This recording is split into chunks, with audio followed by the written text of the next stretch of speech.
What is up, everybody? Pixelator here from the Pixel Consortium, and we are playing the Black Ops 4 beta. This is a long overdue video. It's been already gone and came and went a few days ago, but I still want to get my opinions out there. I still want to talk to you guys. I still want to let you guys know what I feel, how I feel, you know, what I experience. And one of the main things I want to say is that there's a lot of changes this time. Call of Duty has been very notorious year after year for not changing, for not being able to change, for being known as, you know, the same game year after year, copy and paste. And in this game, I do feel that a lot of elements are copy and pasted. The specialists are literally straight from Black Ops 3. I mean, Ruin's there. Ruin has, you know, his gravity spikes. It's a little bit different now. It's like a big hammer-looking thing, kind of hydraulic pod kind of thing that he's got going on now.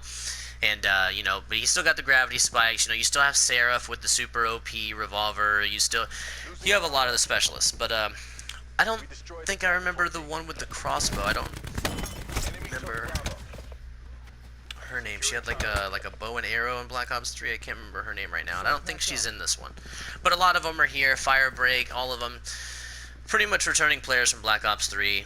I want to say there's a couple new ones. I'm not entirely sure, but one of the main things that does feel different, one of the main changes to the game, is manual healing. You have to heal yourself now, which is crazy. You know, when you get into a firefight, you're gonna have to prioritize: do I reload first?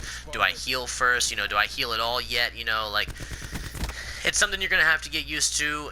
And we're at the same time, though, we're not entirely sure, because this is just a beta. They're still gonna drop the actual game, and when the actual game comes out, there could be 100 million changes to it, or it could feel exactly like the beta week 1, it could feel exactly like the beta week 2.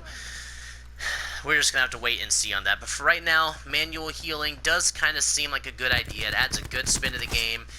It adds a good change. It makes it feel it's refreshed. It's a very refreshing feel. I like it. I know there's going to be a lot of haters. I know there's going to be a ton of people who are not going to like this. But I know there's going to be a ton of people who are going to like it, and who are going to appreciate what it is and how it just adds a change to a game that hasn't changed at all, basically, for years and years and years. The guns kind of feel as if they're, again, copy and pasted from other games, reskinned. The gun in the gameplay right now is the KN. It's the AK-47, and the AK-47, full of attachments, you know, rapid fire, grip, etc., is super OP. The week 1, I couldn't get away from the Spitfire, the SMG. The Spitfire without the operator's mod, just rapid fire, grip, etc., was very nice. It was very devastating. I got plenty of feeds with it. I have a clip where I have 2 clips back to back on one of the other videos you guys can watch. I might drop a link for that, where I get 2 feeds back to back, and it felt really great. But then week 2, when week 2 was introduced, I immediately noticed the Spitfire difference. The Spitfire was no longer as OP. It was no longer the gun I liked it to be. They lowered the accuracy, which was one of the main things. It had the accuracy of like an ACR with the power of a P90. It was ridiculous. It was super ridiculous, and I loved it. It shredded the new 150 health. And that's another thing, is that the health has been raised to 150. And we'll actually talk about that a little bit. There's actually not much to talk about. The health has been raised to 150 now. So there's a little bit of a TTK difference, which is time to kill, TTK, for those who don't know. It does feel a little bit longer, and everybody knows that those fractions of seconds are very important in Call of Duty, but at the same time, you can still get kills. You can get rapid kills. You can get feeds. You can still kill plenty of people. You can kill people and not die.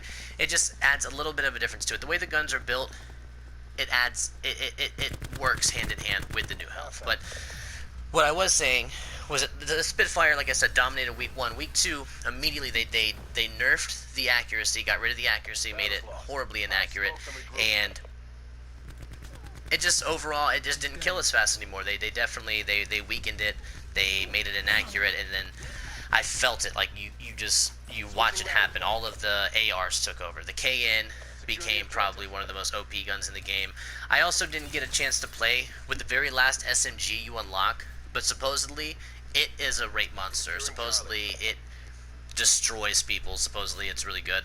I've heard nothing but good things about it. I've seen a couple feeds about it, but I just don't know how it feels to play with it. The Maddox is what it's called. I'm almost positive, the Maddox. And it seems like a really great gun. I didn't get to use it. I didn't get to use any LMGs either. That was one of the big things. I really wish I would have gotten to more LMGs. but unfortunately I did not. I mostly played with this gun, the KN, the whole time on week 2 because it just felt so great. I loved it. I was like, this gun feels amazing. It kind of felt like playing with the AK COD 4, you know, a little bit. It was nostalgic, but at the same time it also felt refreshing with all of the new functionality and everything. And the maps do feel good too as well. I like the maps, kind of feel like they were made for exosuits, but then the game was changed to boots on ground. But I also think that's mostly just for Ruin to be able to use his grappling hook, because Ruin has a grappling hook, and if the maps were old school Call of Duty, he wouldn't get much utilization out of that. It would just be there, and it would be cool to use every now and then. But the way the maps are made now, Ruin definitely has a lot of places to use his grappling hook. It really increases his mobility. Like right out this window, you can see there's a little pillar right there. You can grapple onto that from that window, or from the window across from that. Shoot right to the middle of the map if you need to, or if you're at the middle of the map, you can shoot into one of these windows, you know, and grapple up. It's not a problem. It's very good. It's a very good feel, especially if you like Black Ops 3, because this is boots on ground 100%. So there are no jetpacks. The most mobility you're gonna get is Ruin with his grappling hook. So that's pretty cool. And another thing I really wanted to talk about was snipers. I'm a big sniper. Not a lot of people know that yet because I'm a fairly new YouTuber, but I've been sniping my whole life since COD 4. Super competitive sniper. That's what I do. High sensitivity, low sensitivity. And the most recent CODs I could not stand because the snipers all felt really dull. World War II kind of redeemed itself a little bit. The Car 98K, the way that it aims in and the way it takes its shot, and I think that came in a later update too, the way that the shot becomes so accurate through the gray scope, like full scope would be like 4 frames in, and the shot becomes accurate at like 3 frames in, which is pretty good. But sniping on Black Ops 4 is literally a dream. The Paladin is a dream. It's an amazing gun. It's slow, but it's powerful. It does what a sniper's supposed to do. And then there's the Koshka. The Koshka, I don't know if I'm saying that right, but I'm pretty sure there's not many ways to pronounce those letters together. The Koshka. And that gun is literally a dream. The Koshka is my favorite thing to happen in Call of Duty in a very, very long time. I'm glad it's there. It starts off as a decent gun, very average, and then as you just unlock the attachments, you can just tell, just looking at the attachments before you even unlock them, you know, like, oh my god, I get a laser sight for this thing, I get to increase the ADS for this thing, and you get to increase the ADS like greatly. Like it's a very big jump. Like it's so fast. It feels very much like Modern Warfare 2's Intervention. Very fast, very fluid. And there's also an operator mod for the Koshka. The operator mod is the Speed Center, and the Speed Center makes you accurate as you aim in, so it makes quickscopes even more overpowered, which I hope they do not change, because as much as you want to say snipers are overpowered, as much as people want to hate on snipers, it's still very easy to miss a shot. It's very easy to miss a shot. And you know, once you do, you know, you're gonna have to make the second shot, or else, you know, you're dead. It's also easy to kill a sniper before he even gets in position to shoot you. You know, there's just a lot of different ways to counteract a sniper. You know, you can't just say snipers completely dominate the game, because it's just not true, and it will never be true. But I do see how these snipers could be a little bit of a problem, but at the same time, I love it, and I hope it doesn't change. I love the laser sight. You know, it's like steady aim, but even more so. Like it's great. It is so great. The Koshka was very great. I know that the spawns also. The spawns are not too great. Again, mostly only in TDM. TDM spawns just seem very wonky. They do not seem that great at all, to be honest. Like just a lot of spawn dying, you know. But in the capture modes, it seemed very well.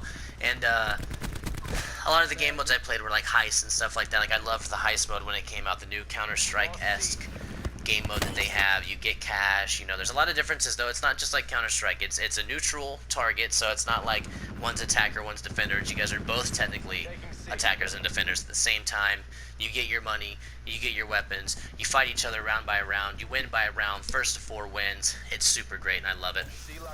But you know, you don't really have to mess with spawns in those kind of game modes, because, you know, once you die, you don't come back to the next round. But in TDM, the spawns were a little broken. I did not like them. I did not enjoy them. I felt myself getting angry constantly because of the spawns. I was very, Very upset because of that. But overall, it's Call of Duty, so you learn to get over it. You just have to play through it. You know, you just your KD won't suffer too much from it. I promise you. You know, you'll take a couple cheap deaths, but you'll always power through it if you're good at Call of Duty. You know, you'll always power through it. But another thing I noticed is that the shotgun, the shotgun that it gives you, the main one, the first one, I think it's called the MOG, the MOG. It is super overpowered if you get the attachments for it. The long barrel is literally like I mean, when you first get it, it's a what is it? It's like a reliable two-shot kill. But then once you fully upgrade it, oh my god, no, that thing is a feeder. That shotgun is a feeder, and I enjoyed that too. That was really cool. I liked playing with that because I don't really enjoy shotguns that much, but I like how you have to work for it and you have to actually upgrade your shotgun to have it be a good shotgun. And then after you've worked for it, after you've gotten all of your two-shot kills, and after you've gone through all the deaths of not being able to one-shot somebody with it even from very close range, you finally, it pays off, and that feels so good. And I know that overall, I'm going to love this game. I think everybody's going to love this game. I hope everybody loves this game. I'm going to be playing it for probably a whole year of Call of Duty until the next Call of Duty gets launched. And I also can't wait to talk about Blackout, and that's probably what the next video is going to be about, because that's what I'm sitting here waiting for, September. We're going to be playing, Pixel Team's going to be playing, and I think that's it for this video. Those are my opinions.